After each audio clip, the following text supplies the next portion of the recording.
Inquilab zindabad, LDF zindabad, Vikas യാത്ര zindabad. Inquilab zindabad, LDF zindabad, Vikas യാത്ര ജിന്ദാബാദ്.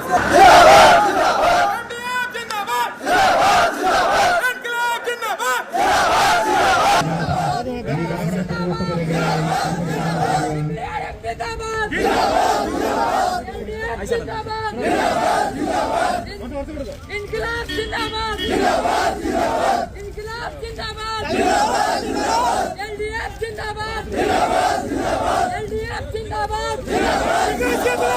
LDFിന്റെ യാത്രകൾ മൂന്നിടങ്ങളിലായി മുന്നോട്ട് പോവുകയാണ്. അങ്ങ് വടക്ക് MV ഗോവിന്ദൻ നയിക്കുന്ന യാത്ര പിണറായിലെത്തിയപ്പോൾ അവിടെ അതിഥി തൊഴിലാളികൾ നൽകിയ സ്വീകരണമാണ് നമ്മൾ കണ്ടത്. അപ്പോൾ ബംഗാളിലെ പഴയ CPM നേതാക്കളൊക്കെ കേരളത്തിൽ ഇപ്പോൾ പൊറോട്ട അടിക്കുകയാണെന്ന് ട്രോളായിട്ടൊക്കെ രാഷ്ട്രീയ എതിരാളികൾ പറയാറുണ്ട്. അത് ശരിയാണോ അല്ലെങ്കിൽ അതൊക്കെ തെറ്റാണോ എന്നും വാർത്താ നേരത്തിന് അറിയില്ല. പക്ഷേ ഇന്ന് കണ്ട ദൃശ്യങ്ങൾ ആ അതിഥി തൊഴിലാളികളെയൊക്കെ തന്നെ കൂട്ടിച്ചേർത്ത് മുദ്രാവാക്യം പറഞ്ഞ് പഠിപ്പിച്ചു കൊടുത്ത് ഒരു ബാനറൊക്കെ കൈ കൊടുത്ത് അവരെ കൊണ്ട് സ്വീകരണം നൽകിയിരിക്കുകയാണ്.